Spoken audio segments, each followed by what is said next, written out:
Oi pessoal, vamos de mais um Conversando Com e hoje a conversa é com uma jornalista que é especializada em saúde. Ela soma mais de 25 prêmios e está entre as 25 mais admiradas na imprensa de saúde e bem-estar nas categorias nacional e regional Nordeste do Prêmio Einstein.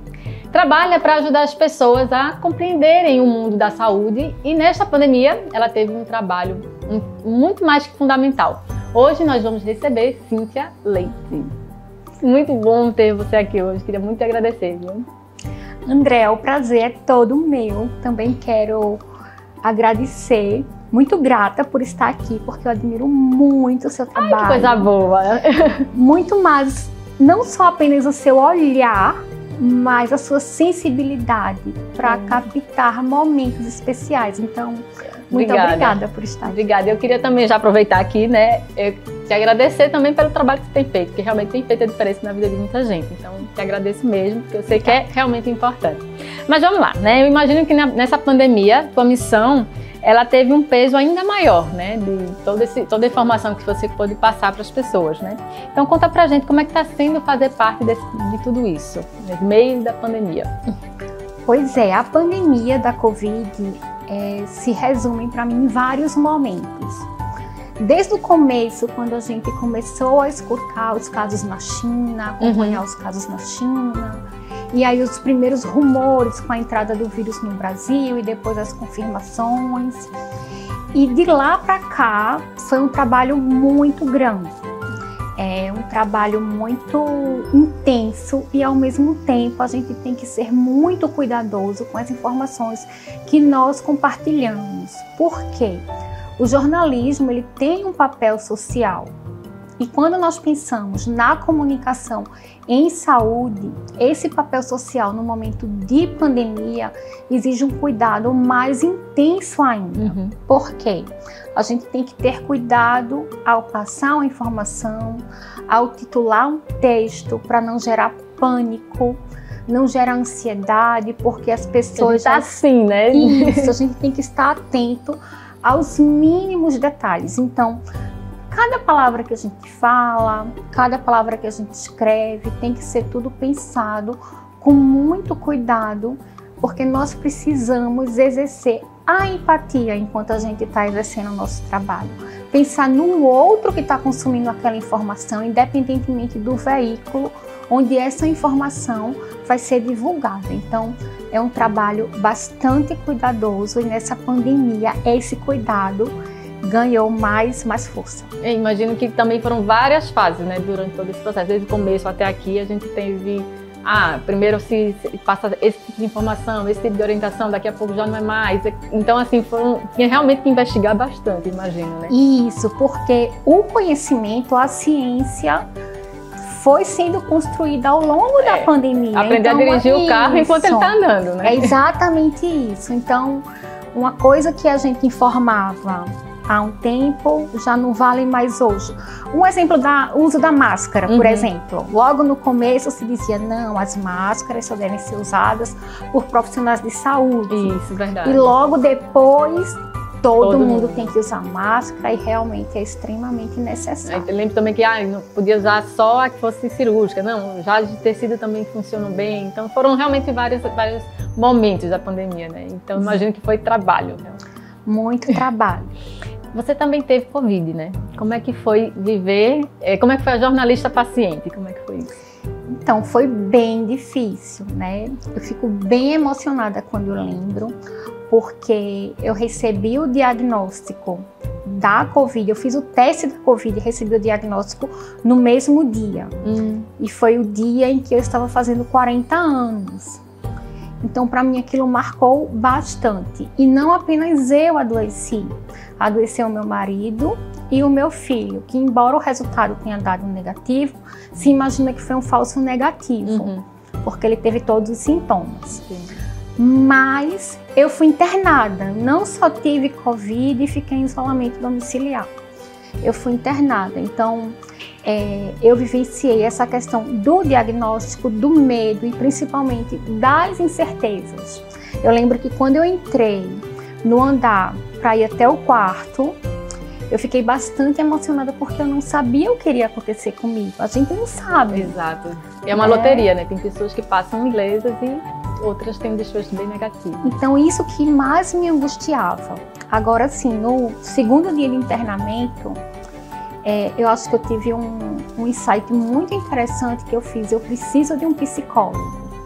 Porque o que estava na minha mente era eu ter o meu marido e ter o meu filho em casa. Aí eu chamei a técnica que, enfim, fez a visita do dia. Perguntei, tem psicólogo aqui? Ela, tem, você quer? Eu fiz, quero. Então, assim, isso fez a diferença, assim, no modo como eu estava vendo o meu internamento. Entendo. E eu sempre me coloquei nesse lugar do outro, né? Quanto a gente fica frágil. E toda vez que a gente vai entrevistar uma pessoa que está passando por um problema de saúde, a gente tem que fazer esse exercício, né? O exercício de empatia, de compaixão, de se colocar no lugar do outro, o que é que o outro está sentindo para não ser invasivo. Então, eu acho que passar por essa experiência também me fez uma pessoa talvez mais humana e uma profissional também mais humana. Eu agradeço muito por ter tido a oportunidade de ser cuidada por bons profissionais, por entender um pouco do que estava acontecendo comigo e também por ter tido esse apoio psicológico que fez toda a diferença aí na evolução da doença. Que bom, né? Isso acho que é um prêmio, né? Que teve a doença, não foi difícil, mas pelo menos, né? Teve aí algo bom que tirou disso, né? Com certeza. Experiência ruim, mas tem seu lado bom. No teu trabalho, a gente vê muito se falando sobre doença, mas também se vê falando de cura. Tem alguma história que mais te emocionou, alguma coisa que você queira compartilhar, que foi mais especial? Quando a gente fala sobre saúde, falar de cura é bastante difícil.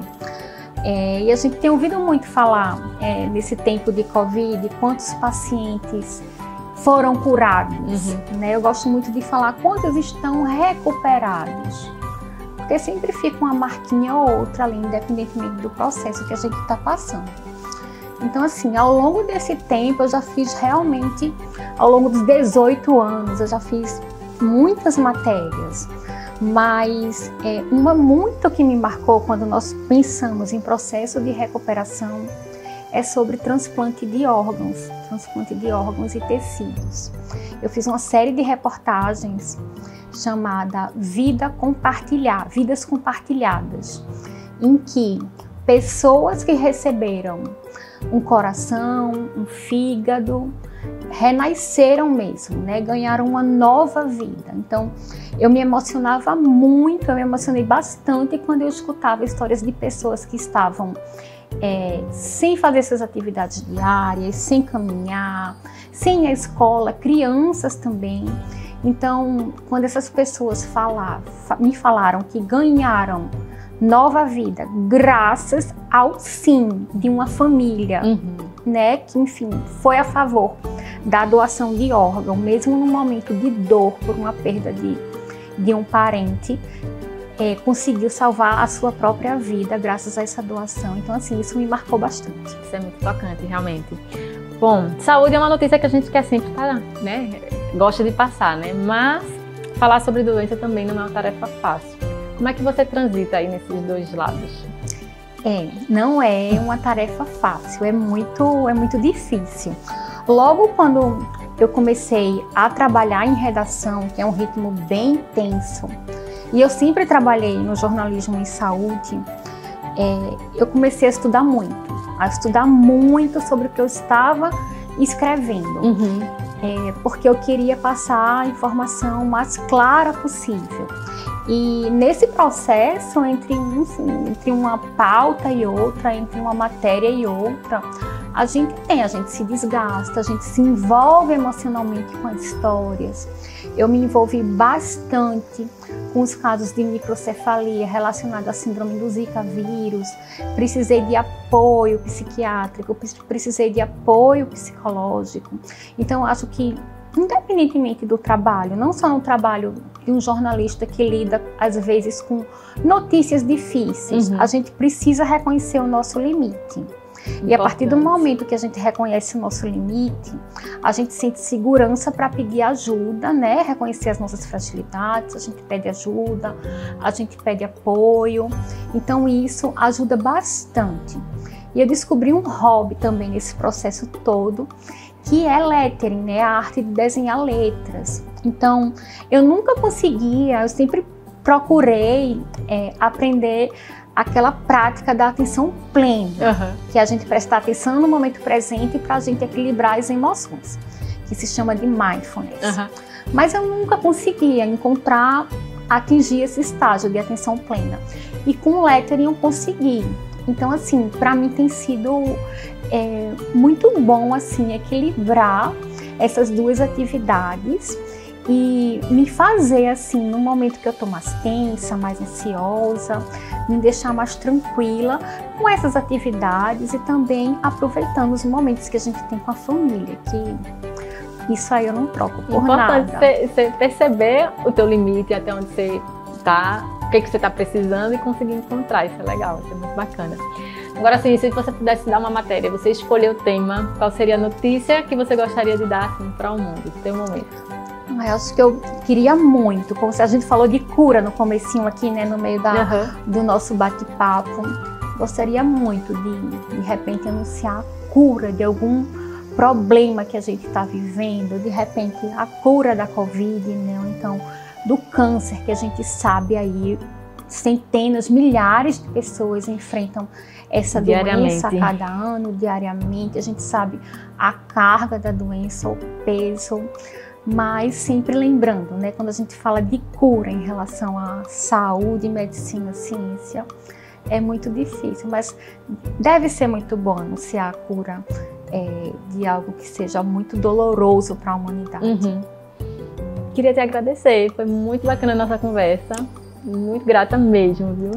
Eu que agradeço a você por estar aqui, uma profissional que eu admiro bastante e que com certeza serve de inspiração não apenas para os fotógrafos, mas eu acho que para centenas de famílias aí por onde você já passou. Obrigada, muito obrigada mesmo. E siga aí com o seu trabalho que está ajudando muita gente. Obrigada.